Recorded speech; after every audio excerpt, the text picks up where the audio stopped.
Yo, I don't think we should talk about this. Come on, why not? People might misunderstand what we're trying to say, you know? Well, really, I don't think people misunderstand it. I just think if you're like me, you're just afraid to talk about it. But I think we might as well talk about it. Might as well switch it up. Now let's talk about that. Let's talk about that.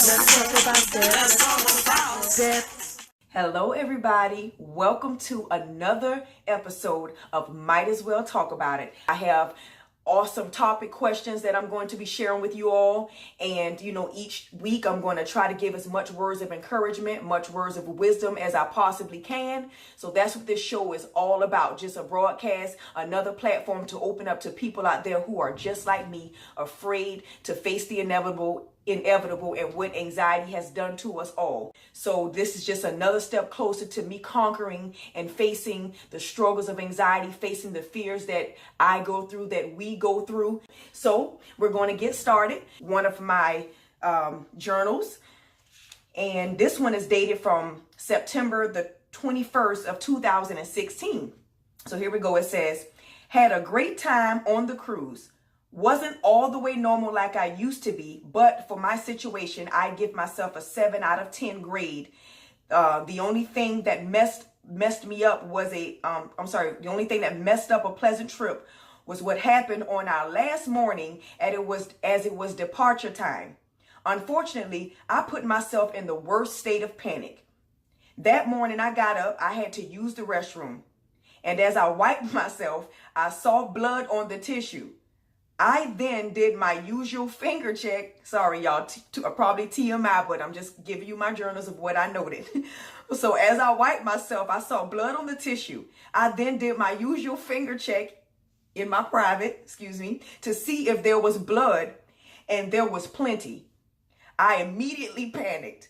My head got so warm, my heart started pounding, my hands got shaky, then dry mouth followed. So I knew this was a small panic attack.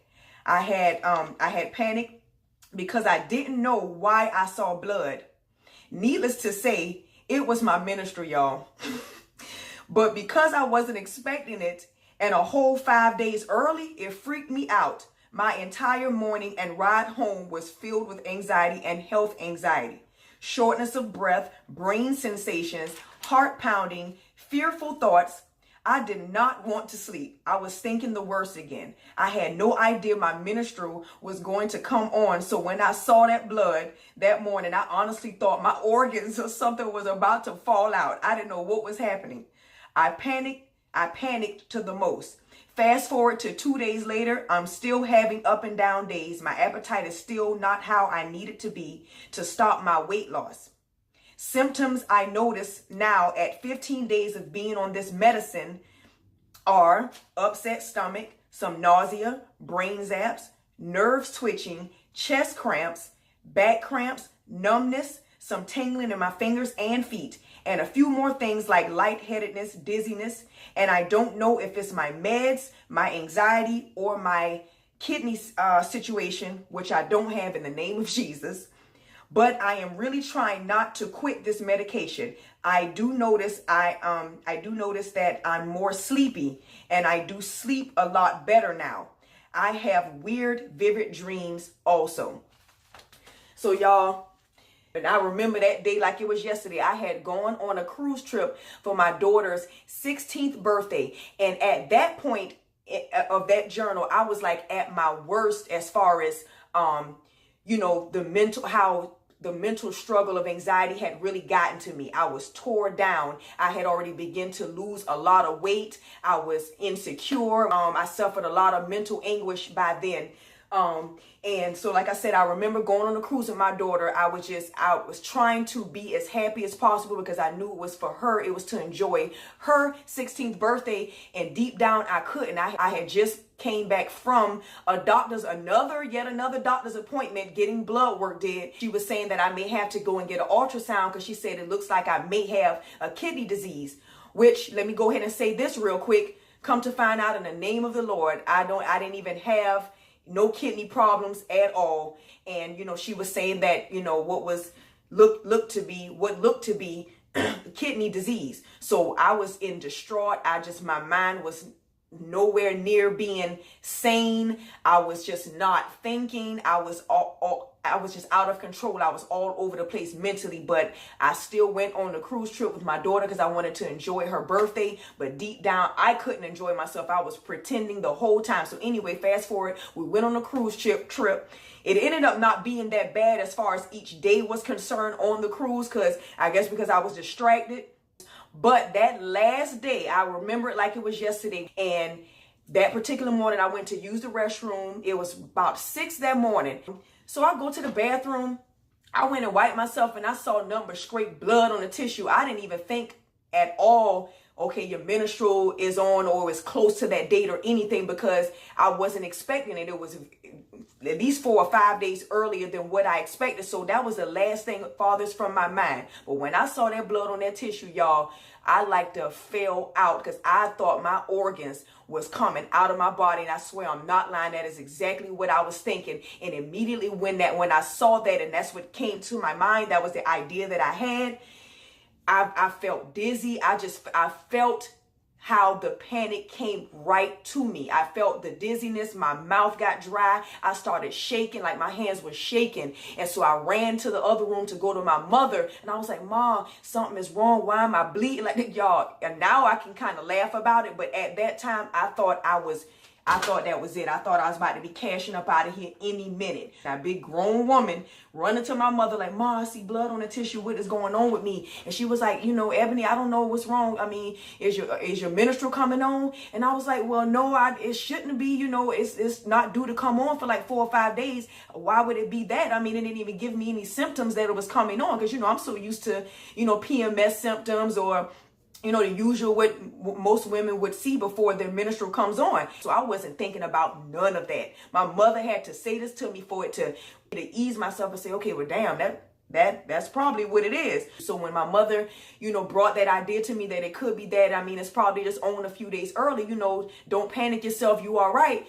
I wasn't even trying to hear that either, but I was just like, okay. So I went to, go clean myself up. And as we were getting off the boat, by then I had threw myself into a full-blown panic attack. By the time we were getting ready to get off the boat, I had already begun to start shaking. I was dizzy.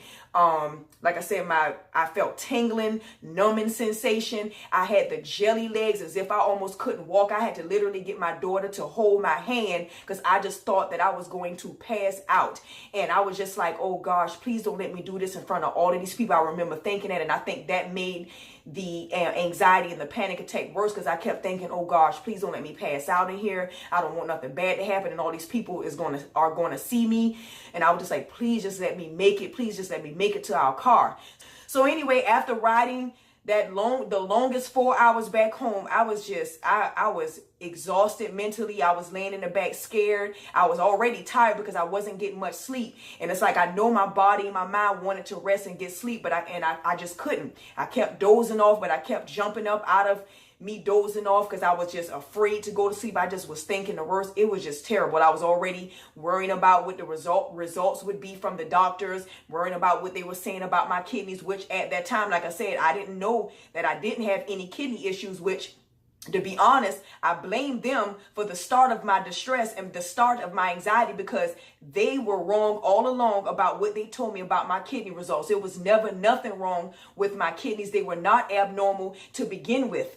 They read it the wrong way to me. When they read it to me, they were reading, because I guess the way they do your kidney functions, they have where if you're non-African American, and so that would be your reading, and then they have the reading if you are African American. Whoever had read my results to me, they read the wrong one. So they threw me in a panic for no freaking reason. So that's what started. So really, I blame them. I ought to go blow their behinds up. But, it's all good. And it happened. And ain't nothing I can do about it now. But that was the start of it. And come to find out, they were wrong all along. So anyway, thank you for sitting through that journal. I hope that journal alone can help someone to say, you know what, I remember going through those type of feelings, those symptoms. On to the fun part. I'm excited about this topic question. And so here we go. Why do we allow ourselves to be stuck in such negativity or negative thinking? and believe our intrusive thoughts, and yet so hard to think positive.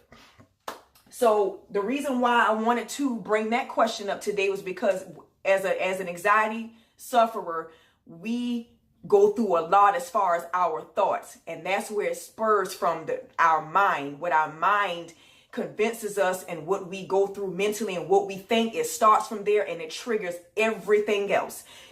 So much racing thoughts go through our mind, and I mean like 100 miles per second, all kind of thoughts will go through our mind. You can come up with about 1 million different scenarios. You might think of something and you will be done add 70, 80 different stories on that one situation, and then from there it's like it's a spiraling effect, and then before you know it, you done spent hours of just thinking, or your thoughts are just going and going and going and going and going, and you don't even snap out of it until like you look up, time have passed by. I have gone through this several times with my anxiety in my own frame of mind, biting me in my behind. And for me, because I've always been such a pessimist, and if you're somebody who's always thinking negative, somebody who's always thinking the worst, never looks at things for the bright side of it, or never try to look at the positive side of things, they always, just so negative minded, basically. And I've always been like that, just going back to my childhood. I've grown to just be this adult who just never sees the bright side of things. If something goes wrong, I already have that negative thought that, okay, well, it's not going to happen for me anyway. And I guess because it kind of helps me not to be as disappointed when things don't work out the way that I want. But yes, I've always been pessimistic, should I say. And I'm working on that. Why do we allow ourselves to convince ourselves of the worst, of these negative thoughts, thinking so bad? And we actually believe that it's going to happen, to where, for me, like I said, with my intrusive thoughts of convincing myself several times that I'm about to die, I'm going to die, to where I actually was feeling that way. I felt terrible day in and day out, as far as not physically. No, I can walk fine. I'm talking fine. And whatever it is that my mind would draw up as far as thoughts, I believed it. And it was like all of it was negative thinking. All of it was, the fearful thoughts of dying, and nothing good is going to happen to me. I may never be able to achieve none of the goals that I set out for. It was just, I was in tunnel vision every day. It was times I wouldn't even move out the bed for 2 hours at a time, even scared to go to the bathroom, because I was so worried. I was so scared of thinking the worst, or thinking something bad was going to happen to me. I didn't even want to move. I didn't want to get up to even get anything to drink, to eat, let alone I already had a terrible appetite. When I'm stressed or under a lot of distress and anxiety got to me, it messes with my appetite. I don't have an appetite to want to eat at all. So I was already not eating, but it was bad to a point where I was scared to even move out my bed because of fear of what the next minute was going to bring. So I would lay there like I don't even want to move, lay there crying, like literally bladder full of urine, because I couldn't even get up to go to the bathroom. I finally, after an hour or so, just like, you know what? If something bad gonna happen, it's just gonna have to happen. I would finally get up and move.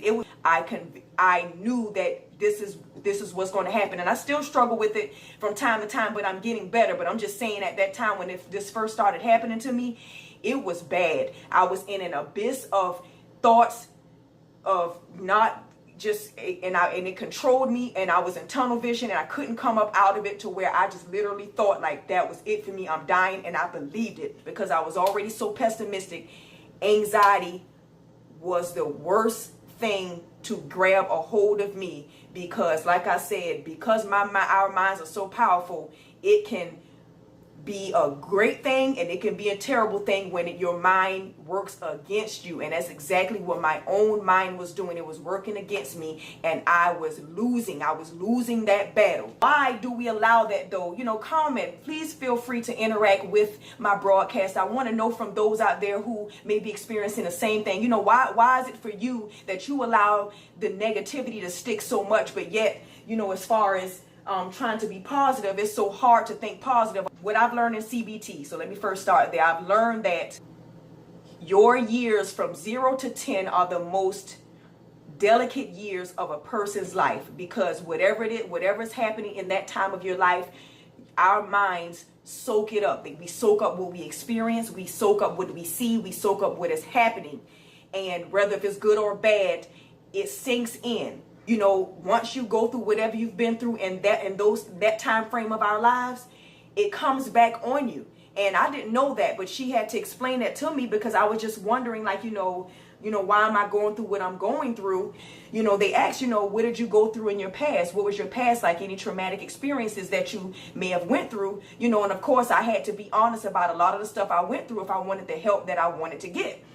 And so, I had mentioned to her what I had gone through after just thinking back from the ages of, I want to say 6 to 10. I can remember a lot of things, that I went through in my past. I can remember being touched by grown men between the ages. I had to been about 7, 8, or 9 or whatever, being touched by on two different occurrences, 2 grown men. They were teenagers, but they were still grown. They were much older than me. I knew that much.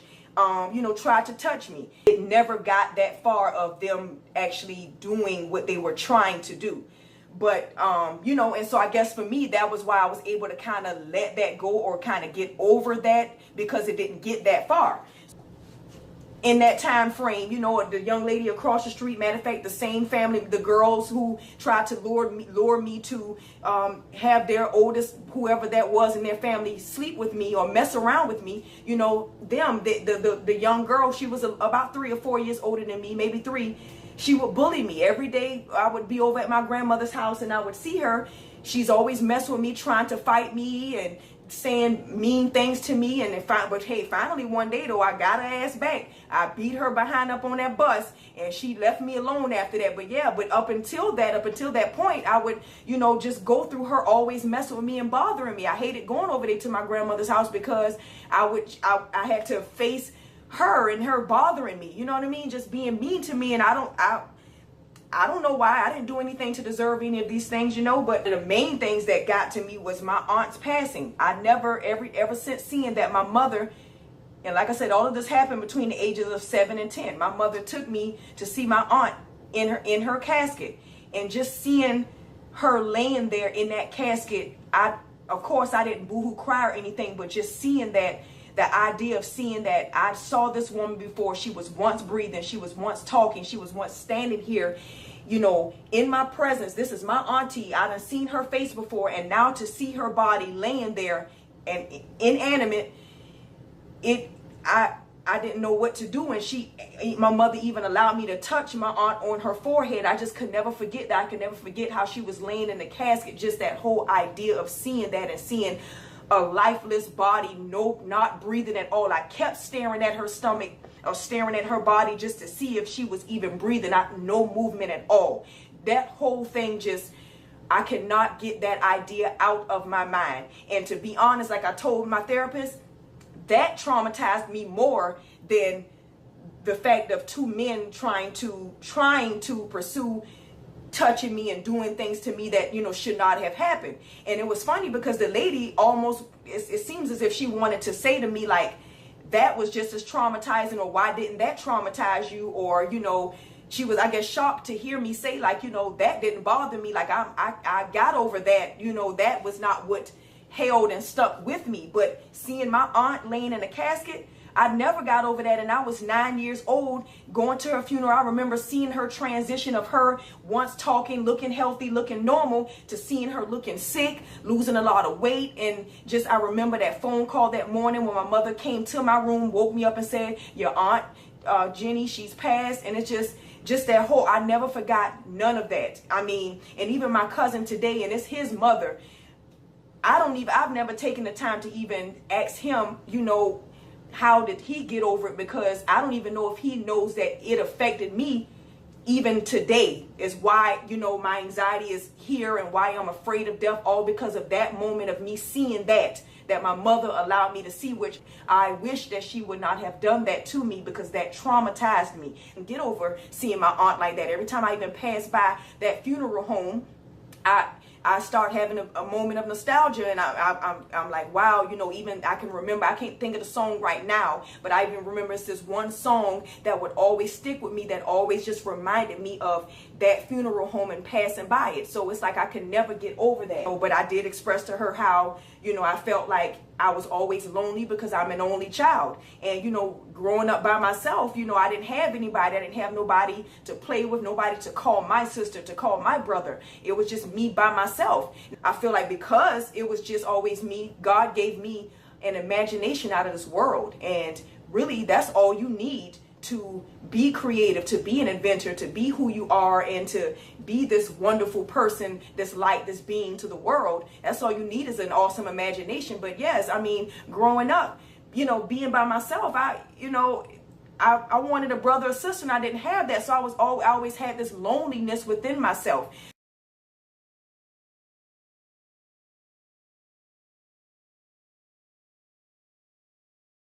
But when the therapist expressed to me that, things in your past and those particular time frames of your life, it comes back on you. I'm like, wow, it really had me thinking like, okay, I would not have thought that, but it's like, if that is the case, or if that is indeed true, I can see now why I'm going through what I'm going through. So ma'am, so basically what you're telling me is, I'm gonna ask you this again. So in other words, what you're saying is that my past decided to take a break from me and go and chill out for a second, go eat, go gain some weight, and then come back and just bite me on my behind, like, okay, yeah, let me tap you, okay, you thought I was going, but no, here I am. So that's what it does to us.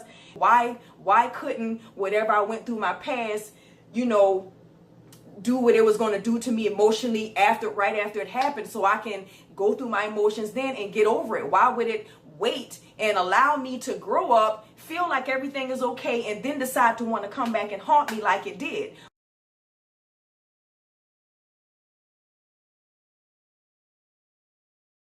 It is imperative that you be as diligent and as prudent as possible about the choices you make for your children, about what you say to them, about what you are doing around them, what you are showing them, and not even that, who you have your kids around. Most of those things that I went through, those events that I've suffered through when I was a kid, and those traumatic events that I've experienced, my parents were not even around. They didn't even know that I was going through this. So most of the time when you're sending your kids off to even a family member, to a friend or somebody that you thought you trusted because you needed to do whatever you were doing, and it may not be because you're neglecting your kids. We have lives. We all got to work. We got things we got to do. So yes, sometimes we drop our kids off to people. You don't even know what is going on in these other people's households. I said in those years are the most delicate years, that we want to fill them up with all these positive things, so that way when they become older, that sticks with them, that resonates with them, that will manifest into them being optimistic individuals, young men, young women, when they're growing up, and not so pessimistic. And so as I close out, it's a perfect day for you all to listen in the background to the sounds of blackness. Be optimistic. I like to look at the fact that we as anxiety sufferers, we basically have powers. We have the powers to feel things more. Our senses are more keen. Now we're more aware. We see things more. We feel things more. Yes, I mean, our senses are magnified times 10. So that little ache that we once felt years before the anxiety got so bad, now when we feel it, it feels like our whole leg about to fall off. What happens when you don't pay attention to things, when you're unaware of things? Sometimes some of the worst things happen to people all because they didn't pay attention, all because they were not aware. And now, because we go through that, we can save ourselves. Possibly that, well, at least that's what I would like to think today, if I could shed a little light on this situation. Our minds are that powerful to make us believe the worst, think the worst, to where we actually feel the worst. Just think of what could happen if we decided to convince ourselves the opposite, of being positive, giving ourselves positive words of affirmations and things like that, and saying good things to ourselves, not even worrying about what other people may say to us or need to say to us, not worrying about what other people think. What if we even told ourselves, what if we convinced ourselves the same way that I would convince myself of being negative and thinking I was dying and thinking the worst?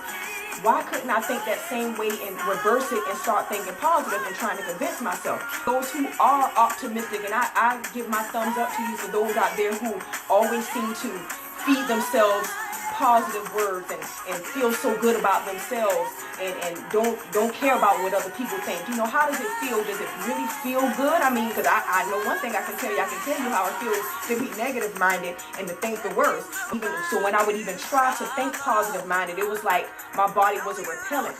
I couldn't even soak in or take in anything positive or anything that was good. Even when people would compliment me, I had become so negative minded and so pessimistic that even when people would say good things to me, I didn't even know how to receive it.